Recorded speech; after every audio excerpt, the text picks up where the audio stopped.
Saturday. Today was my birthday, and I guess things went more or less like I expected. The relatives started showing up around 1. I asked Mom to invite as many people as possible so I could maximize my gift potential, and I got a pretty good turnout. Gifts go on the dining room table. I like to cut to the chase on my birthday and get right to the gifts, so I told everyone to gather in the living room. I took my time with the cards just like Mom asked. It was a little painful, but I got a good haul, so it was worth it. A special greeting and a how do you do for a special nephew. By golly, that's you. Happy birthday, Aunt Brenda. Wow, Aunt Brenda, this is really neat. When I saw it in the store, I knew it was just perfect. Unfortunately, as soon as I collected my checks, Mom confiscated the money to pay off Mr. Jefferson. Then I moved on to the wrap presents, but there weren't a whole lot of those. The first gift from Mom and Dad was small and heavy, which I thought was a good sign, but I was still pretty shocked when I opened it. When I looked more closely, I found out it wasn't an ordinary cell phone, it was called a ladybug. The phone didn't have a keypad on it or anything. It only had 2 buttons, one to call home and one for emergencies, so it's pretty much useless. All my other gifts were clothes and other stuff I didn't really need. I was hoping I might get that recliner, but once I realized there weren't any places Mom and Dad could be hiding a giant leather chair, I gave up looking. Then Mom told everyone it was time to go into the dining room to have some cake. Unfortunately, Uncle Joe's dog, Killer, had beaten us to it. I was hoping Mom would go out and get me a new cake, but she just took a knife and cut away the parts the dog didn't touch. Mom cut me a big piece, but by that point I wasn't really in the mood for cake, especially not with Killer throwing up little birthday candles under the table. Sunday. I guess Mom must have felt bad about how my birthday went down because today she said we could go to the mall and get a makeup gift. Mom took Manny and Roderick along for the ride, and she said they could each pick out something too, which is totally unfair because it wasn't their birthday yesterday. We walked around the mall for a while and ended up in a pet store. I was hoping we could pool our money to buy a dog, but Roderick seemed to be interested in a different kind of a pet. Mom handed us each a $5 bill and told us we could buy whatever we wanted, but $5 doesn't exactly get you very far in a pet store. I finally settled on this really cool angelfish that's all different colors. Roderick picked out a fish too. I don't know what kind it was, but the reason Roderick chose it was because the label on the tank said the fish was aggressive. Manny spent his $5 on fish food. At first, I thought it was because he wanted to feed the fish that me and Roderick bought, but by the time we got home, Manny had eaten half the canister. Monday. This is the first time I've had my very own pet, and I'm kind of getting into it. I feed my fish 3 times a day, and I keep his bowl really clean. I even bought a journal so I could keep track of everything my fish does during the day. I have to admit, though, I'm starting to have a little trouble filling up the pages.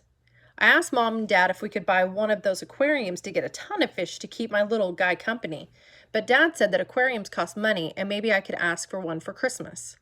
See, this is what stinks about being a kid. You only get 2 shots at getting stuff you want, and that's on Christmas and your birthday. And then, when one of those days does come, your parents mess things up and buy you a ladybug. If I had my own money, I could just buy whatever I wanted and not have to embarrass myself every time I needed to rent a video game or buy a piece of candy or something. Anyway, I've always known that I'll eventually be rich and famous, but I'm starting to get a little concerned that it hasn't happened yet. I figured I'd at least have my own reality TV show by now. Last night I was watching one of those television shows where a nanny lives with a family for a week and then tells them all the ways they're screwing up. Well, I don't know if the woman had to go to some special nanny school or something, but that's the kind of job I was born to do. I just need to figure out how to get myself in line for that job when the nanny retires. Your house is a wreck, your kids have no manners, and hey, Mr. Johnson, you're not going out in that shirt, are you? A few years ago, I started collecting my personal mementos, like book reports and old toys and stuff like that, because when my museum opens, I want to make sure it's packed with interesting things for my life. Can we get a discount for our 3-month-old? Sorry, no exceptions. But I don't keep anything like lollipop sticks that have my saliva on them because, believe me, I do not need to be cloned. We need money. When I'm famous, I'm going to have to make some life changes. I'll probably have to fly in private jets because if I fly on regular planes, I'll get really annoyed when people in the back try to mooch off my first-class bathroom. The bathroom in the back is full and little Timmy really has to, hey, whoa, whoa. Another thing famous people have to deal with is that their younger siblings end up getting famous just because they're related. My closest brush with fame so far was when Mom signed me up for a modeling job a few years ago. I think her idea was to get pictures of me in clothes catalogs or something like that. But the only thing they used my picture for was this stupid medical book, and I've been trying to live it down ever since. Your child and constipation. Tuesday. I spent the afternoon playing video games and catching up on the Sunday comics. I turned the back page and there was an ad where Little Cutie usually is. Want to be on the funny pages? We're looking for a talented cartoonist to write and draw a one-panel comic to replace Little Cutie. Can you tickle our funny bone? Man, I've been waiting forever for an opportunity like this. I had a comic in my school paper once, but this is a chance to hit the big time. The ad said they weren't accepting any animal comic strips, and I think I know why. There's this comic about a dog called Precious Poochie, and it's been running for about 50 years. The guy who wrote it died a long time ago, but they're still recycling his old comics. I don't know if they're funny or not, because to be honest with you, most of them don't even make much sense to a person my age. Precious Poochie. I just can't seem to figure out what all the fuss over these here newfangled phonograph devices. Anyway, the newspaper has tried to get rid of that comic a bunch of times, but whenever they try to cancel it, all the Precious Poochie fans come out of the woodwork and make a big stink. I guess people think of this cartoon dog as their own pet or something.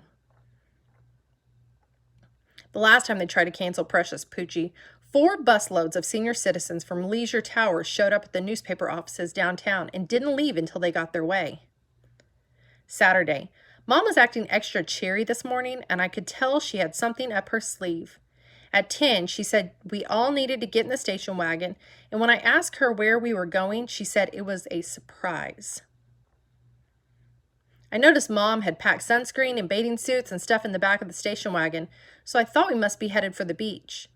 But when I asked her if I was right, Mom said the place we were going was better than the beach. Wherever we were going, it was taking a long time to get there, and it wasn't that fun being stuck in the back seat with Roderick and Manny. Manny was sitting in between me and Roderick on the hump. At one point, Roderick decided to tell Manny the hump was the worst seat in the car because it was the smallest and least comfortable. Well, that totally set Manny off. Eventually, Mom and Dad got sick of Manny's crying. Mom said I had to take a turn on the hump because I'm the second youngest and it was only fair. So every time Dad ran over a pothole, my head hit the roof of the car. At about 2, I was getting really hungry, so I asked if we could stop for some fast food. Dad wouldn't pull over because he said the people at fast food restaurants are idiots. Well, I know why he thinks that. Every time Dad goes to the fried chicken place over near our house, he tries to place his order through the trash can. I'd like 2 value meals and a bottle of hello, hello. I saw a sign for a pizza place and I begged Mom and Dad to let us eat there. But I guess Mom was trying to save money because she came prepared. I packed healthy snacks. A half hour later, we pulled into a big parking lot and I knew exactly where we were. Slip Slide Water Park. We were at the Slip Slide Water Park where we used to go as kids, and I mean little kids. It's really a place meant for people Manny's age. Mom must have heard me and Roderick groan in the back seat. She said we were going to have a great day as a family and it would be the highlight of our summer vacation. I had bad memories of the Slip Slide Water Park. One time, Grandpa took me there, and he left me in the water slide area for practically the whole day. He said he was going to go read his book, and he'd meet me there in 3 hours, but I didn't actually go on any slides because of the sign at the entrance. Under 48 inches must be accompanied by an adult. I thought you had to be 48 years old to ride, but it turns out the 2 little lines next to the number meant inches.